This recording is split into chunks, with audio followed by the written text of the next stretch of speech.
Alright, so we've seen how maps work in the slides. Let's hit the REPL and work with maps. We're going to cover what maps look like and how you can access elements within a map, and we're also going to look at dealing with nested maps. We learned from the slides that Clojure data structures can be arbitrarily nested, which is a useful property, and Clojure gives us a couple tools for dealing with that. So let's start by defining something to be a map. So I'm going to say def JDO is a person represented by this map. So here we see this map has two keys, name and address, and the address key points to another map. And that map has one key, zip, that points to 27705. So I will go ahead and hit enter at the end here, and that is defined. Now if we look at JDO, we can see it as this map. So the first thing we can do is we can access the keys in this map. There are a couple ways to do that. The first one is using the get function. So if we say get JDO name, that pulls out John Doe's name, the name key from the map. We can also pass get a default. For instance, say we want to get from JDO the age key, which you'll notice doesn't exist. Get takes a default argument, which is the number to return, or the value to return in case that key is not found. So here, we looked for the age key in the JDO map. It wasn't found, and we got back the number 21. We can see the converse behavior if we type get JDO with a key that exists, like name, and a default value. Now in this case, our default value is not passed back to us because the name key did exist in the JDO map. The variant of get we saw in the slides, get-in, can be used to pull nested data from the map. So let's try doing that. We'll say get in JDO, and the next argument to get in here is a path to the piece of data nested in the map that we're interested in, represented by a vector of keys.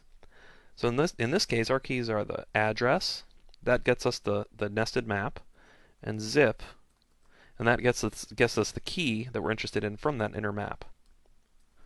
Evaluate that, and we get 27705. And I believe get-in takes a default value as well, and we can validate that by looking at the documentation for get-in. And it looks like it does. It takes a not found value.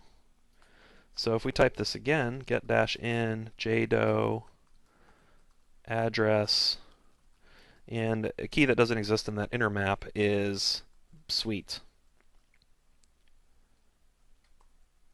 And let's pass that a value of a not found value of suite 3. So in this case, the path represented by the keys address and suite was not found, and we passed get in a not found value, and it handed us back that value because the suite key was not found in the inner map. So if we look at JDO again, we can see, okay, it's got these two keys, inner map. So the next thing we can look at is assoc-in, or associate in. And that's a way in Clojure to associate an inner map with some value.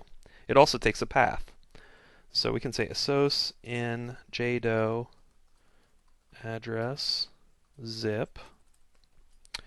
And let's give John Doe a new zip code. And we can do that by typing in a new zip code.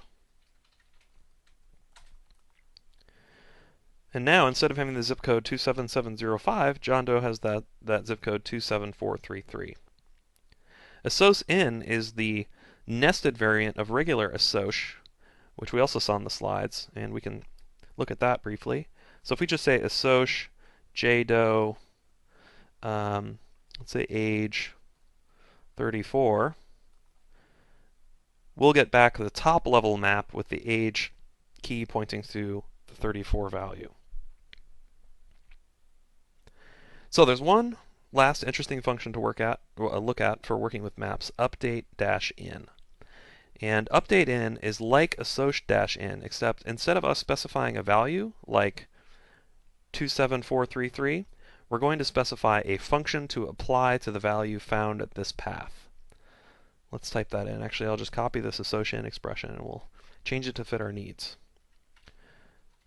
So I'm going to say, instead of association, I will say update in. And instead of passing it a value, I will pass it a function, inc. Inc is a function, and actually let's look at this function before we pass it to update in. Inc will take any number and increment it by 1 and return the result. All right, so we have our update in expression all set up. It takes jdo as the first argument, and we passed it a path, and we passed it inc. Let's run it. Yes, so there we can see that the zip code has been incremented from 27705 up to 27706. So as you can see, Clojure provides a lot of support for working with maps, and all of these functions return new maps. They do not change the original map that we passed them. Despite everything we've done in the REPL, if we look at the value of jdo, it is still the same thing we typed in originally. That's because maps, like all other Clojure data structures, are immutable.